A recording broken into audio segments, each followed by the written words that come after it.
안녕하세요. 한국문화 100 평양편 소개를 맡은 역사교사 문인식이라고 합니다. 반갑습니다. 여러분들은 평양이라고 하면 주로 뭐가 떠오르시나요? 김일성, 김정일, 김정은으로 이어지는 아마 이런 북한의 정치인들이 떠오를 겁니다. 이들의 강렬한 이미지 때문에 우리는 평양에 대해서 자세히 모르고 있는데요. 사실 대한민국 한반도에서 가장 오랜 역사를 가지고 있는 도시는 인구 1000만의 도시 서울도 아니고 백제의 도시 공주도 아니고 천년 고도의 도시 경주도 아닌 바로 여기 평양입니다. 이 평양에 대해서 오늘 한번 자세하게 저와 함께 알아보도록 하겠습니다.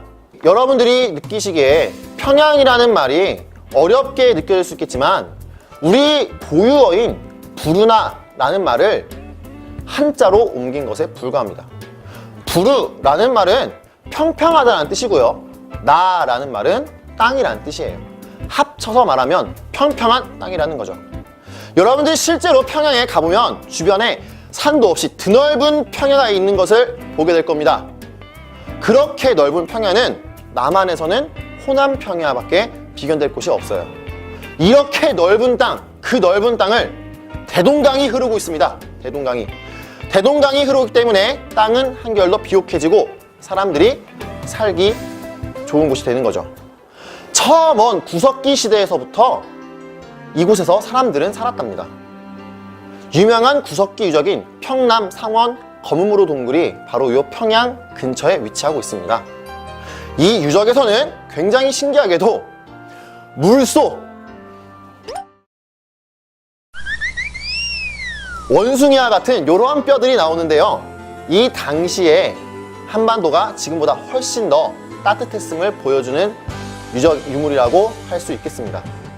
자, 이제 시대가 흘러 최초의 문명, 우리나라의 최초의 국가가 탄생하게 되죠. 바로 어디입니까? 여러분들 단군 할아버지 아시죠? 그렇습니다. 고조선입니다. 요 고조선의 수도 또한 평양이었습니다. 이 고조선의 수도를 왕검성이라고 하는데요. 이 왕검성의 위치가 만주라고 하기도 하고 그리고 평양에 있다고 하기도 하고 이동했다고 하기도 하는 등 다양한 학설이 존재합니다. 근데 한 가지 확실한 것은 단군조선 이후에 위만조선일 때 수도 왕검성은 확실히 평양에 위치하고 있었습니다. 고조선은 요 왕검성 평양을 기점으로 해서 여기를 거점으로 해서 중국의 한과 그리고 남쪽의 진 사이의 중개 무역을 통해 이득을 얻기도 했죠. 그러나 중국의 전성기를 맞이했던 한 무제의 침략에 의해 결국 고조선은 왕검성이 함락하게 되면서 멸망하게 됩니다. 시대가 흘러 삼국시대에 가보겠습니다. 북쪽에 고구려, 남쪽에 백제, 신라가 있는 이 삼국시대, 평양은 누구 땅이었을까요? 그렇습니다. 이 드넓은 만주벌판을 호령하던 고구려가 바로 평양의 주인이었죠. 원래 고구려의 수도는 압록강이 흐르는 국내성에 위치하고 있었습니다.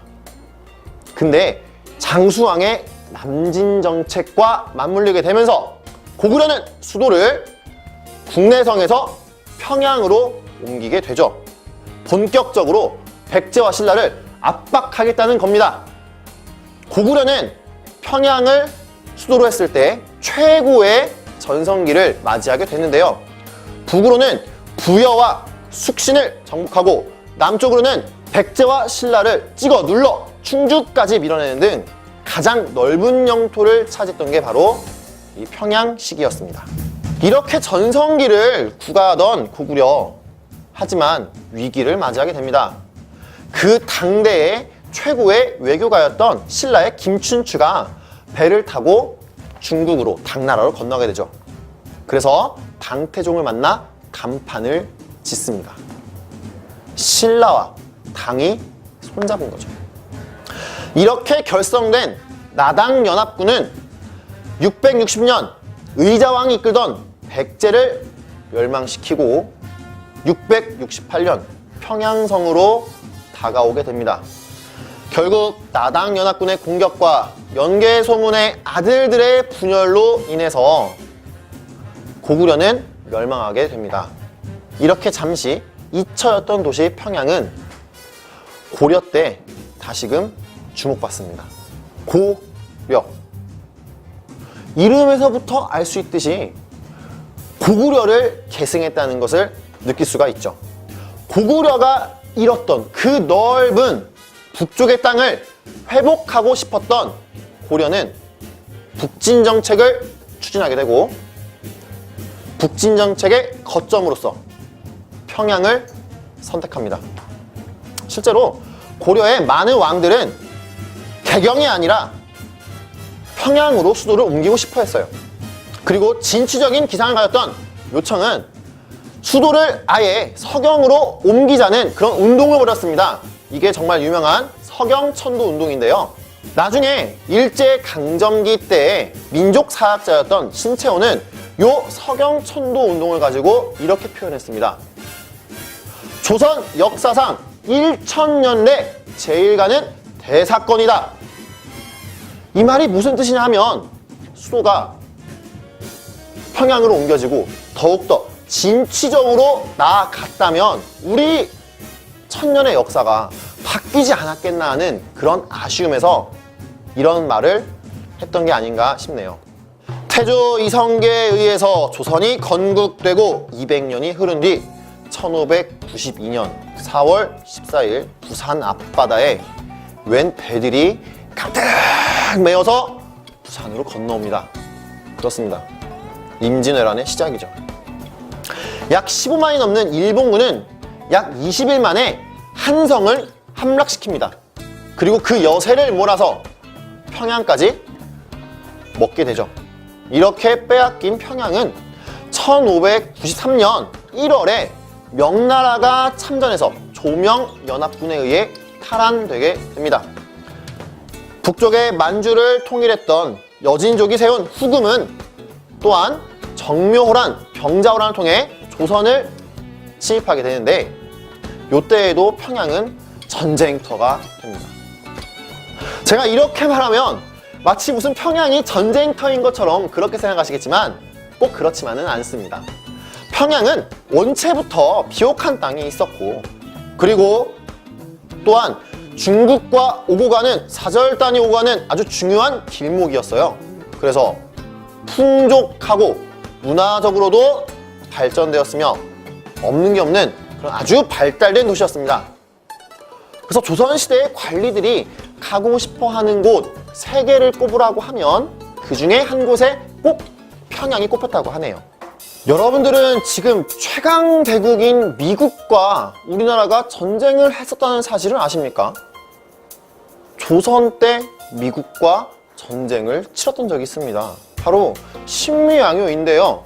요 신미양요의 발단이 되는 게 바로 평양에서 발생했습니다. 역사 공부 조금 하신 분들은 알 텐데요. 바로 제네럴 셔먼호 사건입니다. 대동강물을 거슬러 미국의 상선 제네럴 셔먼호가 쭉쭉쭉쭉 올라갔습니다. 드디어 평양까지 갔죠. 평양까지 간 요 제네럴 셔먼호, 무엇을 요구했을까요? 통상, 즉 거래, 사고 팔기 이런 걸 원했어요. 근데 그 당시에 우리나라는 그게 불가능했어요. 왜 그랬을까요? 그 당시에 우리나라의 지배자가 누구였냐면 쇄국정책의 아이콘, 바로 흥선대원군이었어요. 당연히 거래 같은 게 될 리가 없었죠. 그래서 여기서 갈등이 빚어집니다. 이 갈등 속에서 제너럴 셔먼호의 공격에 의해 평양 백성들이 죽게 되면서 뿔난 조선 관군들이 제너럴 셔먼호를 불태우게 되고, 그리고 잡힌 선원들을 성난 군중들이 막 몽둥이로 때려 죽이면서 여기서 사건이 터집니다. 나중에 미국은 요거를 빌미로 결국 쳐들어오게 되는데요. 이것이 바로 강화도를 배경으로 벌어진 신미양요예요.